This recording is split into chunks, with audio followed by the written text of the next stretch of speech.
Welcome to the 19th SWISSUES podcast. This one's called Race to the Bottom of the Brainstem. Before we start, I want to tell you a little bit about SWISSUES. SWISSUES podcasts and website have now moved to Substack. There are the usual articles, meetings and podcasts, plus a new activity called Presence. Any subscriber to SWISSUES can apply to have a presentation listened to by a group of experts on presentation and get feedback in a safe environment. So that's the new SWISSUES activity called Presence. To get all of these, just visit the website, which is the same as before, swissues.com, but now goes to Substack, and sign up as a subscriber. Thank you. I hope you enjoy the 19th SWISSUES podcast, Race to the Bottom of the Brainstem.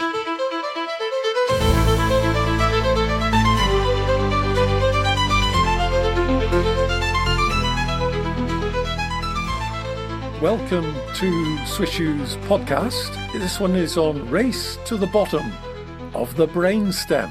And joining me today we have Amy Jones, Lilia Kozlowska, Bob Dignan and Nadia Stoikov. Joining me, Bill Young.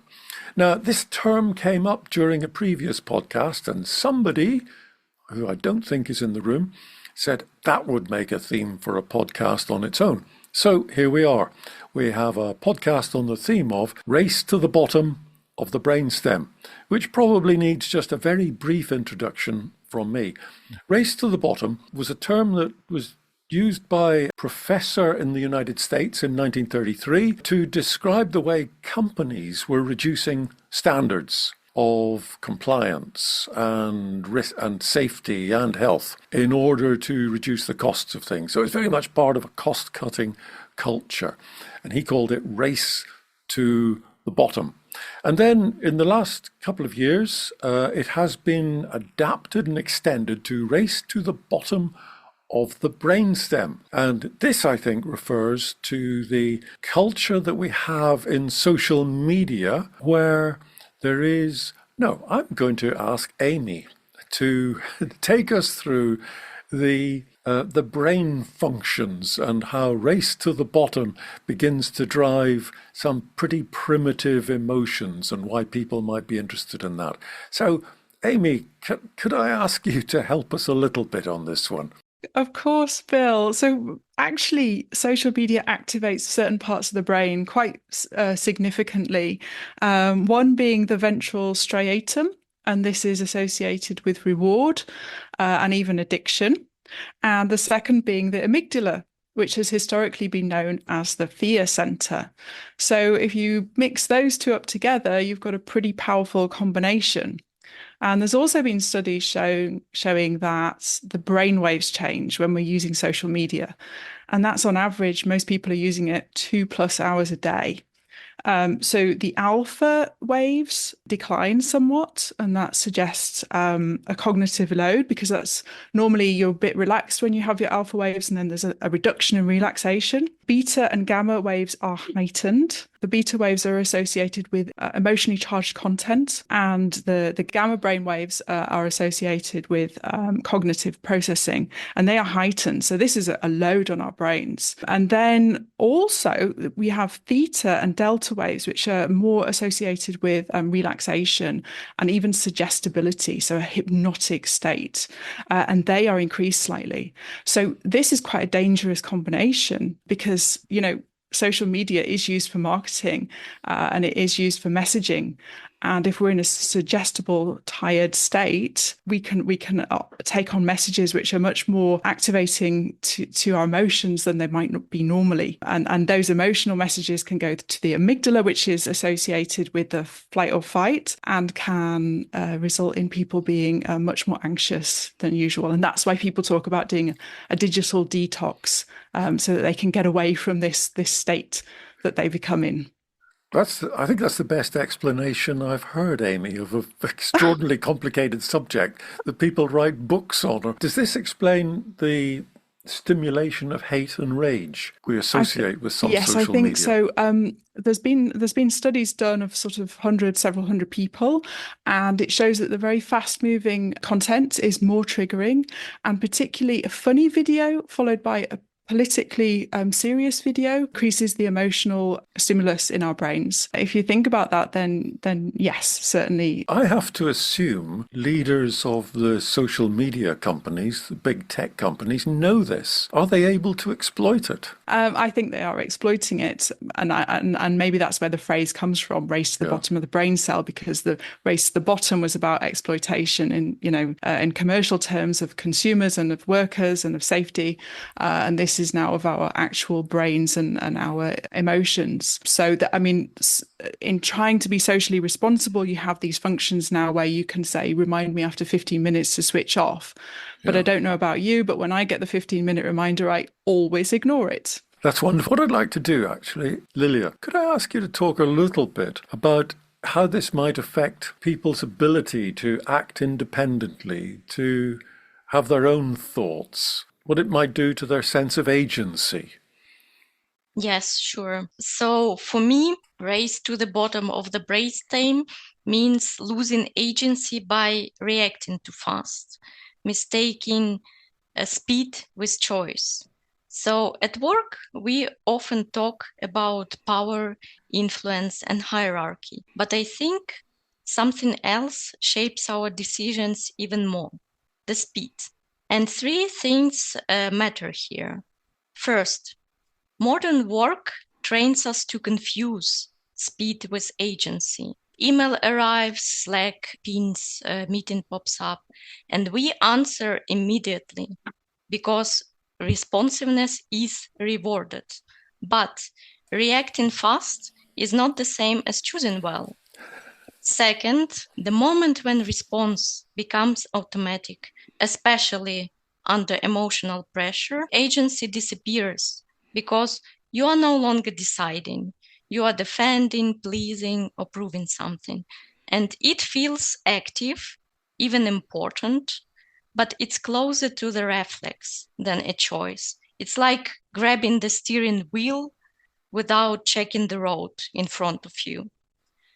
And the third, real agency is rarely celebrated at work. It's invisible. It's the pause before replying. It's saying, maybe it deserves more thought, even when speed would look better. And the irony is this: in the world obsessed with influence and persuasion, the rarest skill is not convincing others, it's restraining yourself. And that restraint feels uncomfortable. It delays action, relief, and recognition. But that discomfort is often the moment when agency actually begins. Wow. It's a lot to unpack, Lilia. Forgive me using the expression unpack. I hate it. I hate it, but it seemed appropriate there. Anyone like to come in on what Lilia is saying? Both the speakers, thank you. Very, very interesting. Just coming firstly to the interesting topic of speed and fast and slow, which of course has received a lot of popular attention with Daniel Kahneman's book over the last, I guess, 10 years. I mean, it's an interesting one. If you look at theories of learning and theories of high performance, things like flow, for example, or unconscious competence, those theories would postulate a correlation, or a positive correlation, between kind of speed and performance. The more you do something, the more you practice something, actually the more unconscious it becomes. The loss of agency strangely becomes a predictor of high performance. Particularly this is indicated in sports. So the Inner Game of Tennis, published in the 1970s, was an early kind of influencer on sports psychology, letting go of overthinking, of slow thinking. So, but of course, when we talk about thinking slow, I don't know if it's a universal kind of positive. I mean, again, just stepping back, the race to the bottom. What I notice about the narrative, Bill, that you're setting, it's quite a depressive one.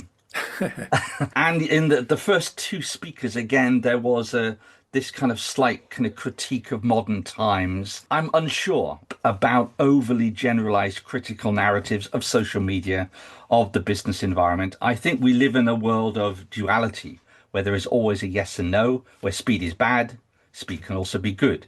where social media is bad, social media can also be good. So that would be one thing, just to reflect back to ourselves on our own narrative, our own engagement with the topic, that even the terminology race to the bottom, I'm not sure I accept that. That's good. I think we are in a race to the bottom, but we are also in a race to the top. I think that's really good, and it's very, very in tune with what SWISSUES is about, identifying duality and complexity and rejecting oversimplification. Another element of this I'd like to bring in, we'll come back to duality and complexity and oversimplification, but we always associate media, social media, with tribalism, populism, identity, values, us and them, and that sort of thing. And Nadia, could you take us through just a little bit about your thinking on this to kick us off on that topic? And then we'll have a lot of topics running at one time. Absolutely. And this is part of the topic of simplification, in fact, because tribalism and tribal behavior shows up when people cling to a shared identity and values so tight that the world splits into us versus them, the righteous us versus dangerous them. Populism rides this current, promising to defend the people against the corrupt elite, or threatening outsiders, turning political disagreements into a moral battle over who truly belongs. And inside each tribe, of course, values are more than opinions. Okay? They are badges of honor and proof of goodness. Loyalty means defending the group, sometimes even when its action feels slightly off, because admitting doubt risks exile to the lonely space between the camps. The other side is not just mistaken, but somehow less moral, less human, easier to mock or dismiss or cancel.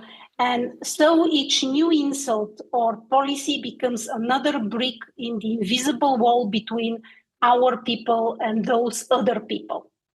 And this division actually is so well manipulated by populist politicians to segment people in great nations into groups and tribes and manipulate each one against the other, because divide and conquer is a very old saying that unfortunately is valid today more than ever. Yet under the chants and the slogans, the same human needs pulse on both sides. The need to belong, to feel safe, to count for something in the world that often feels indifferent. Here is the paradox of tribal behavior in an age of populism and identity politics. The very instinct that once helped small groups survive now tempts vast societies to fracture, as if the only way to know who we are is to decide firmly and repeatedly who we are not. This is really very much manifested on the social media platforms, because the groups that create themselves around topics and fight with one another, this very primal human instinct of fight or flight is much more highlighted under these conditions and with these behaviors.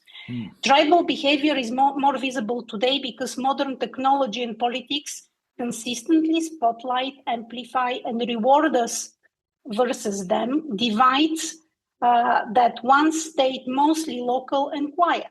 What has changed is not the human instinct itself, but how often it is triggered, how far it travels, and how clearly it is showcased in the public life and media. So the social media and 24/7 news make every conflict, outrage, or cultural war flare-up instantly visible across the globe, rather than limited to a village, workplace, or just a party of people. Algorithms favor moralistic and emotional content, so tribal messages, they are dangerous, we are righteous, are boosted, shared, and replayed far more than nuanced discussion. I was going to ask a question, Nadia. Long discussion with a colleague, mentor, friend about what a tribe means. Because in the old sense, a tribe is a group of people who are invested in each other and against they can perceive everything else as a threat until it proves it's not. So they come together and they reinforce their views, and you get groupthink and culture and religion developing out of that. That's a tribe. Now, in the internet, one tends to think of tribes as simply groups with a shared interest, but they don't even know the other people in the group. They simply happen to have an interest in model railways or fishing, to name two things. And you can't really call them a tribe. You may target everything at people who are interested in model railways, but you don't call them a tribe of model railway enthusiasts unless they actually meet in a club on a Wednesday evening. This word tribe seems to have been abused recently simply to describe the way in which the internet can divide up people into, or target is the word, individuals or tiny groups. Well, but the difference here is that when you have an interest around which people are united, for example, railways or cars or whatever, there are clubs of interests. This is not a tribe. This is just an interest group. But the tribe becomes when there is a difference in opinions about social subject, politics, something that it's just an opinion. It's not a hobby. Good. You're landing on my side of the argument. Thank you. Yeah. Anyone like to come in on that, on Nadia's points about tribalism? Yeah, and I've been thinking that because there were the examples about politics, some social topics, I would say that currently, especially in social medias, influencers are very important, and sometimes they are promoting some idea, for example, being fit, and then people start obsessively following this without taking into consideration other characteristics, issues, and so on, lifestyle. And then I would call it as the tribe as well. So for me also, there is the group of interest if they are following hobbies or some ideas, but not obsessively. And tribe, at least to me, it's associated with something aggressive, obsessive, like beyond the limits. Right. You mentioned communication and influencing. Yep. Influencing, like bloggers. Yeah. And I'd actually quite appreciate your comment on this, Bob, if you'd be so kind. The role of influencers, communication channels, and of course most of it's multi-channel these days, isn't it? The influencers are not just bloggers, they're everything. My what I will do, Bill. I always come back with questions rather than statements at this point. So again, it's very interesting listening, and maybe just to ask ourselves a question, because again, the language which we're using is a kind of an interesting one. Are we ourselves guilty of tribalism? Can I ask that to the audience? I'm pretty sure I am, but I would hate to admit it, but I have to admit that I think everybody is. Probably everybody is to a certain extent, Bob. But, I see a very clear generational split here. Mm-hmm. Some of us, which are from the older generation and know world before internet, mm-hmm. are not so easy to manipulate. We are more sticking to our own opinion, and we are not easy to be influenced. But young people that have grown up with social media, that have been exposed to all of these, I don't want to call it with the real name, but all of these mind-boggling ideas raining from the sky, are really having hard time to distinguish what they think about things, where they stand, what is their idea, and they may even change their opinion every 10 minutes. Is that any different from the kids in my youth? Oh, yes. Is it? I mean, I'd love some objective comparison of this, because, we were pretty impressionable. Everybody is impressionable, but you were raised on values. You're not raised on TikTok. Okay. Again, just to come back, because it's interesting, because the language which we're using of the younger generation, as in this feels partly tribal. There's an us and a them. We're the enlightened ones. They are the non-enlightened ones. They are victims of a social media, whatever that means. That's a very amorphous term. And it's a kind of a liberal argument in relation to modern technology, which I think is problematic. It's a simplification. I'm not sure it's accurate, and certainly not the lived experience of young people. And it's that disconnect, which I think it's an interesting phenomenon in our own narrative. I don't have a view of what is right or wrong, but I think what you're saying, Bill, of course, it reminds me of how my parents used to sit in front of the television watching Top of the Pops and saying how that music was not as good as it was in Frank Sinatra's day, and how I see myself doing the same thing now that I've reached my parents' age. And I wonder about many of the critiques of AI, of social media, because I think, do they not bring benefits? Do they not bring untold inspirations and provocations and access to types of knowledge that were certainly not accessible to me in my day? And I wonder if it, Marx always used to talk about the masses as if they were rather unintelligent, open to manipulation by business owners. And I wonder if people are smarter than that. Well, I heard a podcast today. I think it was a BBC one, but it was quoting actually interviewing the owner of another podcast who's written a book called The End of Literacy. And he's basically saying literacy started at the beginning of the 18th century. Until then, there weren't too many literate people, but within about 50 or 100 years, everybody was reading.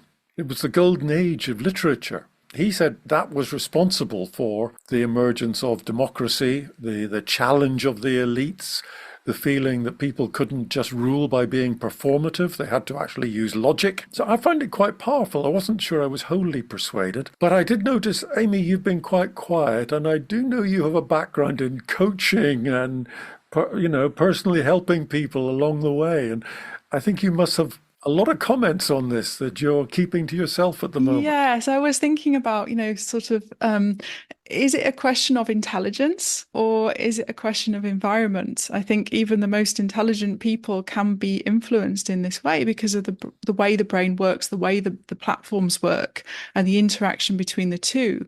So there are studies that show that decision making is impaired for 20 minutes after usage, and that could infect the most intelligent person. So I use Instagram. I enjoy my feed because it's just a very gentle, nice feed full of greyhounds, guinea pigs, and chocolate cakes.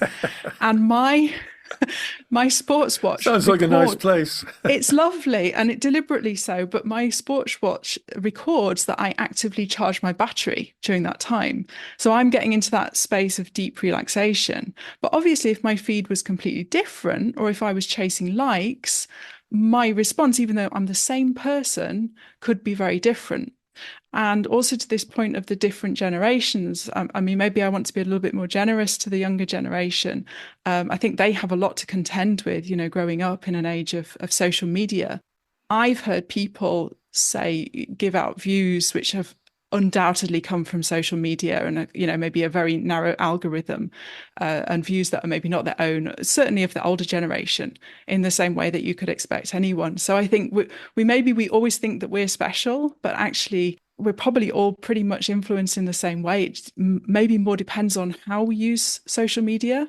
So to your point, Bob, there are loads of positives. I wonder if any of us would be here speaking together as this group if it wasn't for LinkedIn.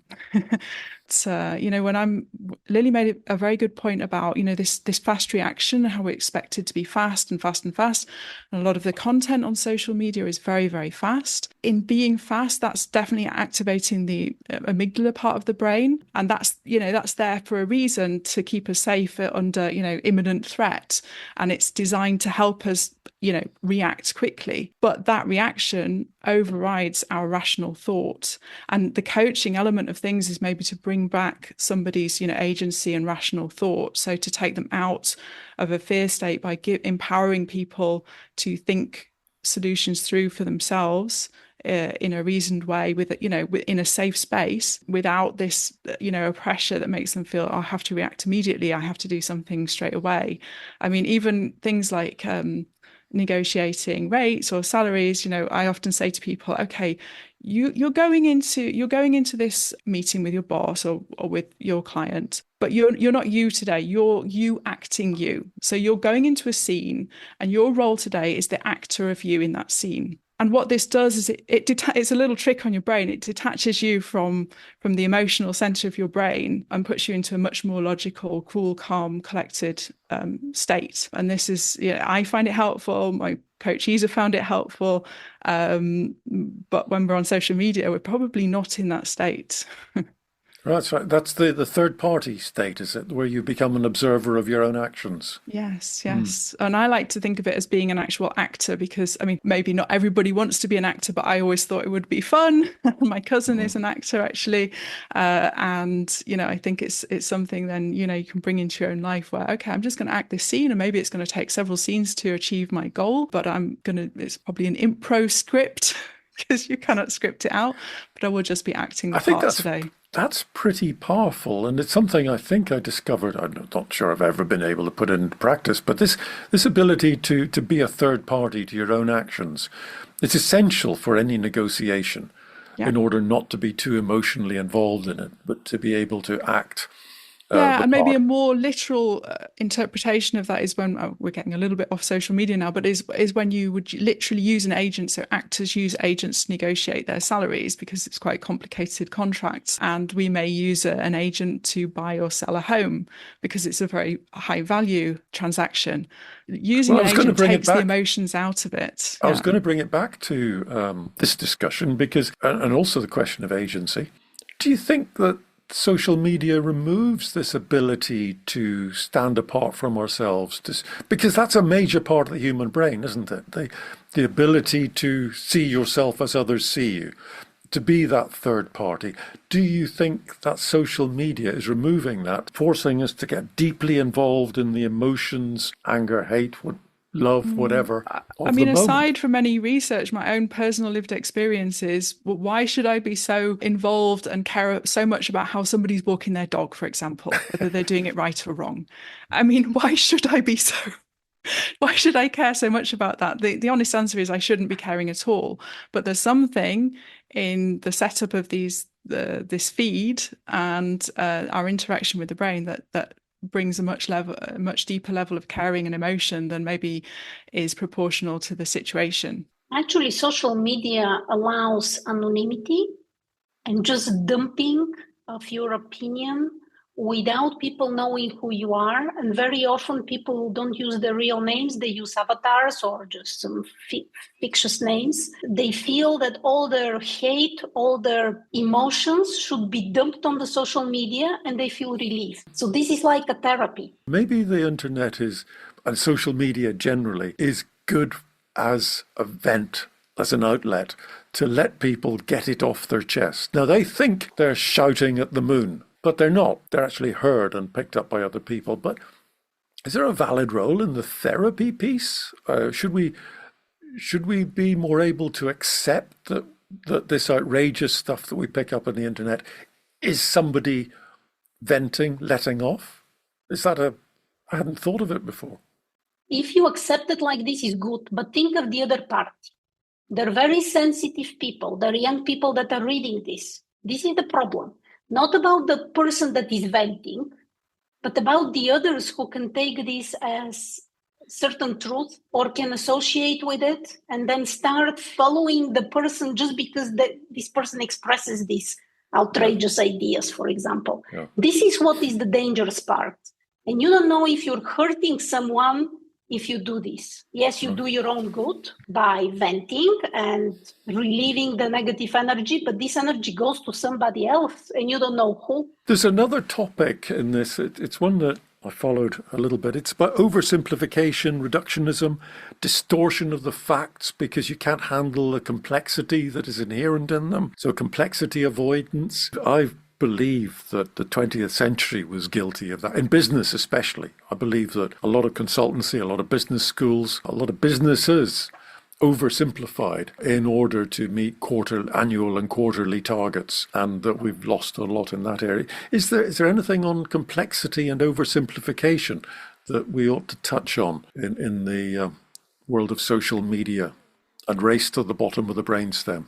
It was interesting, this idea of social media maybe being a simpler reality than real life. It struck me, the idea of social media being a therapeutic place reminds me of put people behind the wheel of their car when they're isolated from other people's responses, and their behavior perhaps also changes in a way similar to social media. And maybe maybe the world of social media, the reality of social media is a little bit like that, but it's not real. The argument reminds me of Quentin Tarantino, when he released all his films containing this kind of very graphical violence, it triggered huge reactions that this violence would be influential negatively on people, that it was corruptive, that it was pervasive. But in fact, Tarantino's argument was a very simple one. The audience can tell the difference between what is real and what is not real. And when people watch a Tom and Jerry cartoon in which they see very graphic violence of cats suffering, they understand that that's not real. And I wonder if that's also the case with social media. People understand that it's not real. It's not the same as shouting and being brutally violent to somebody in the street. And in a sense, there may be a deep, pervasive irony within the social media construct that maybe we miss. But, if social media is not real, the solitude between people nowadays is really growing. People are more and more alone. And with some people that are so engulfed in social media that this becomes more than reality. And you don't know how they will react and bring these emotions out there on the street, in the world, because they think that this is normal to react like that. If they see it on the social media, why not react like that in the shop or on the street? This is the danger here, that can people judge really where reality ends? Because if you watch Tom and Jerry, you see it's cartoon, so it's not real. But Tarantino is too much for me, for example. You would have to believe that social media infantilizes people and stops them from seeing what is real and what is not. I think critical is it comes back to our view of the audience. Do we view the audience as a discerning audience or not? If not, then clearly we might view social media as pervasive and dangerous.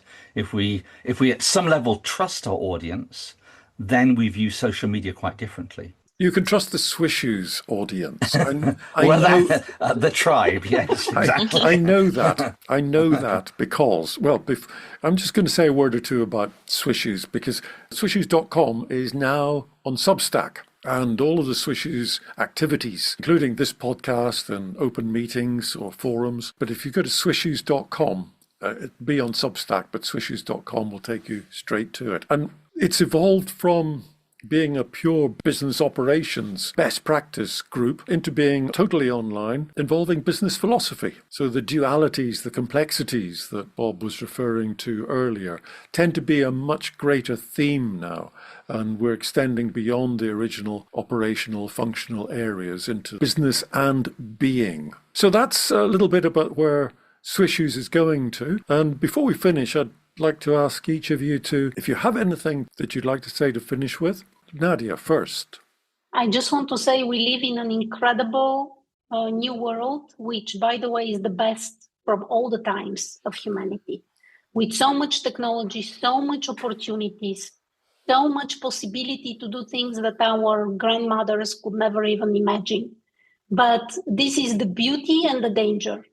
And the danger is that if we're not mature enough to realize what it is and how to use it for the benefit of self and others, it can become a very dangerous weapon for populism. And that's why each one of us should be an agent of their own opinion. And of course, be very receptive to other points of view. Don't go into tribalism, because the truth is never black or white. It's somewhere in the middle. Thanks, Nadia. And Amy? Yeah, I would echo Nadia's point. And I think we all have to take, in lieu of, responsibility being taken in other areas, we have to take personal responsibility to get the most out of social media, but also to protect ourselves from some of the negative consequences of social media, whether that's people giving abuse or wrong views or unrounded views. So while I might have my delightful guinea pig and greyhound feed, I have to make sure that I check out stories from different sides in other areas of the news. Thanks, Amy. And Lily? So today we have discussed these topics, and they are obviously connected between each other. And at the end of the day, I've been thinking that it's about emotional intelligence, because if we use agency as the example, what I was trying to tell everyone is not that we need to think a lot about every decision. Something should be automatic, but we need to define for which decision should be made with the deeper thought and which decision should be made fast, automatic. And same with social media, that with the help of emotional intelligence for us and next generation, we will be able to decide what is right, what is wrong, when enough is enough. So yeah, my key message that we need to develop emotional intelligence. Thanks, Lily. And Bob? Yeah, a couple of thoughts. Firstly, just coming back to tribalism, you know, I work a lot in leadership training and asking people to think about what are the challenges now of working in a remote-centric hybrid world where there is more distance, there's more use of technology in communication. What are your thoughts about that? Which is better, face-to-face or working remotely? Still, after, 4 or 5 years of post-COVID experience, the overwhelming response to that question is that face-to-face is better than working remotely. Research conducted early 2000 indicates that's not the case.